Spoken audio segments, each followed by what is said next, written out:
Masih bersama Selisya Widya, berikut kembali kami sampaikan berita Mataram hari ini. Cuaca ekstrim, puluhan lapak pedagang dan atap rumah warga di Lombok Barat rusak diterjang angin kencang. Juga peredaran narkotika, Satgas Gabungan di Kota Mataram menggelar razia di sejumlah rumah kos. 2 penghuni diamankan karena positif narkoba.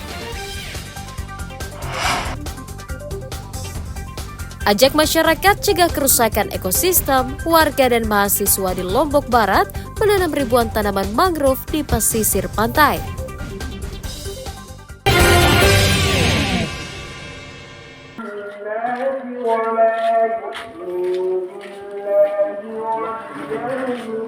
Seorang pria bernama Boden 49 tahun diringkus Satuan Reserse Kriminal Polresta Mataram karena diduga mencuri speedometer truk Fuso di sebuah kantor jasa pengiriman barang antar daerah di Kelurahan Dasan, Cermen, Mataram.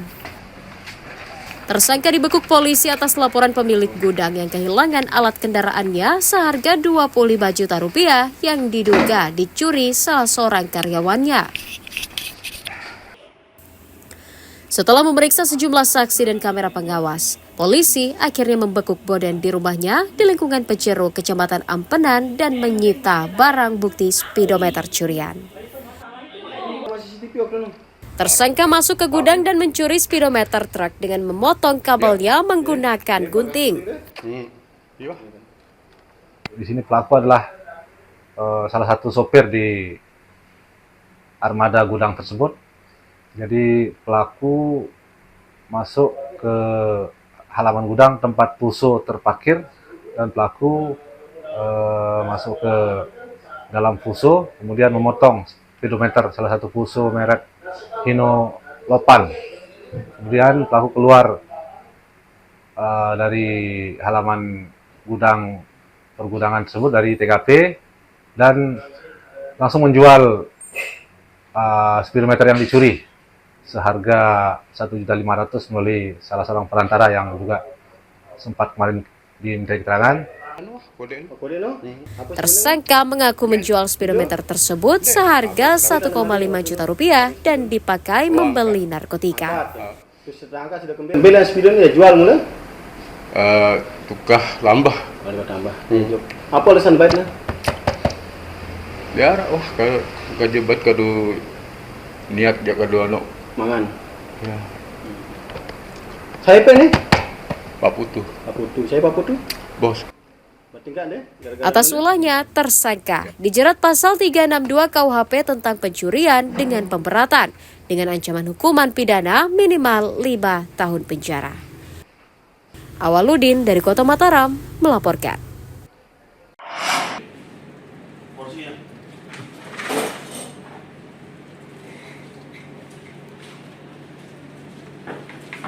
Pria bernama Heru Supriyadi, 40 tahun diringkus aparat Satuan Reserse Narkoba Polresta Mataram karena diduga menanam pohon ganja di halaman rumahnya. Tersangka dibekuk di gang rumahnya di lingkungan Pengampel, Kelurahan Pejanggi saat hendak berangkat bekerja. Polisi menyita 2 batang pohon ganja yang dibungkus karung semen dan sebuah alat isap sebagai barang bukti. Terungkapnya kasus ini atas laporan warga sekitar yang curiga tersangka membudidaya tanaman ganja di sekitar tempat tinggalnya. Dari hasil pemeriksaan, tersangka mengaku sengaja membeli bibit ganja, kemudian ditanam untuk dikonsumsi sendiri. Terduga pelaku inisial HS ini ada menanam pohon diduga narkotika jenis ganja. Berdasarkan informasi tersebut, setelah kami dalami, benar saja ketika kita lakukan penggeledahan bersama dengan Kaling setempat, kami menemukan 2 batang pohon diduga ganja masih berumur kurang lebih 1 bulan dengan tinggi kurang lebih 20 cm dan yang satu baru bertingginya kurang lebih 10 cm. Tersangka mengaku nekat menanam ganja untuk mengatasi kecanduannya mengonsumsi narkotika. Yang nanam siapa waktu itu? Pak Heri sendiri menanam. Tujuannya nanam pohon ganja itu untuk apa? Untuk apa tujuannya nanam ganja itu? Hah? Dipakai rencananya. Itu sudah berapa lama nanam ganja itu? Sudah sebulan lebih. Sebulan lebih. Cuman sudah sebulan lebih ini sudah pernah dipakai? Belum. Karena Belum pernah dipakai. masih muda mungkin.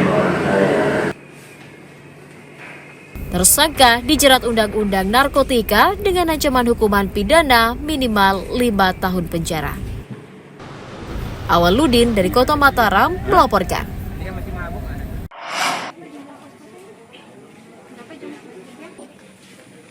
Satgas Gabungan Badan Narkotika Nasional Kota, TNI Polri dan pihak Kecamatan Sandubaya menggelar operasi penyakit masyarakat di sejumlah rumah kos pada Sabtu malam. Operasi menyasar sejumlah lokasi yang dilaporkan masyarakat rawan peredaran narkotika karena penghuninya merupakan pendatang dan jarang bersosialisasi dengan masyarakat sekitar.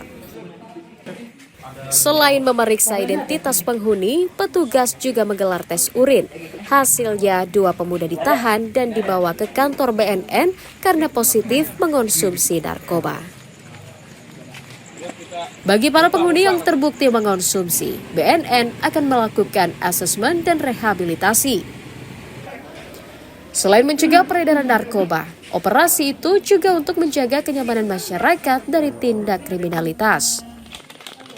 Kegiatan hari ini kami beserta tim siaga atau satgas dari BNN Kota Mataram, kemudian Koramil dan juga Kapolsek Sandubaya beserta tim kelurahan dan juga lingkungan sudah melaksanakan kegiatan razia kos-kosan.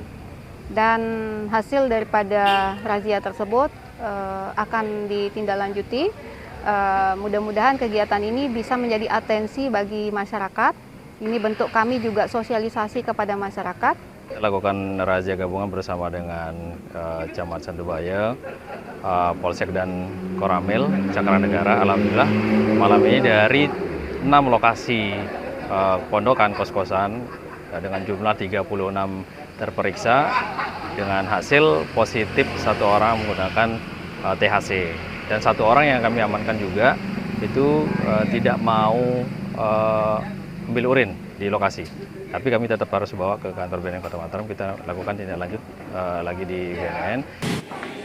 Operasi penyakit masyarakat rencananya akan rutin digelar setiap akhir pekan dengan menyasar rumah kos dan tempat hiburan di Kota Mataram untuk mengurangi peredaran narkotika di Kota Mataram.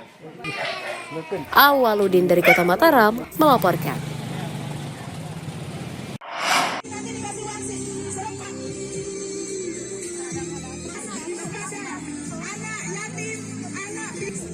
Program makan bergizi gratis di Kabupaten Lombok Barat kembali ditunda dari jadwal semula karena alasan kendala teknis.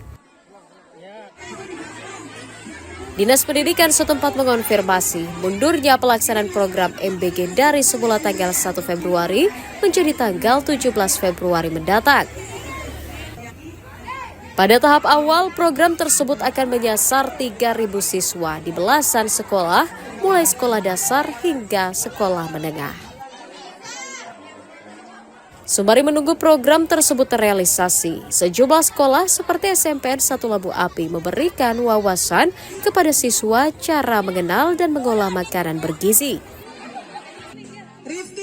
Pihak sekolah juga membagikan telur dan susu secara gratis untuk memenuhi kebutuhan siswa sebelum pelaksanaan program makan bergizi gratis. Kami memandang ini penting sebab makan bergizi gratis itu untuk semua siswa. Jadi sementara di sini ada anak-anak yang kondisi ekonominya di bawah rata-rata, termasuk tadi yang yatim piatu. Nah, kalau dengan program makan bergizi gratis dari pemerintah, semua gizi anak tercukupi. Tapi selama ini yatim piatu itu gizinya sudah sangat kurang gitu.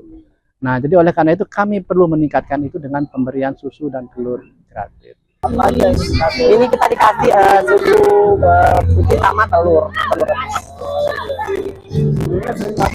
Iya, Manfaat yang dirasakan tentunya susu ini bisa memberikan vitamin untuk diri kita, kemudian telur juga menjadi sumber protein untuk pertumbuhan perkembangan tubuh anak remaja. Ini sesungguhnya bukan hanya sekarang saya lihat SMP Negeri 1 Labuhan, sudah lama sebenarnya, terutama pemberian telur kepada anak-anak kita, khususnya kepada anak-anak yang kategori anak yatim piatu dan anak-anak yang kategori miskin. Ini sudah sering dilakukan karena seperti yang saya sampaikan tadi, untuk bisa menyiapkan generasi yang baik, maka gizinya harus terpenuhi, proteinnya harus terpenuhi. Pihak sekolah berharap program makan bergizi gratis segera dilaksanakan untuk mendukung terpenuhinya gizi para siswa dan mendukung salah satu program utama pemerintah pusat dalam peningkatan kualitas generasi bangsa. Hairul Amri melaporkan dari Kabupaten Lombok Barat.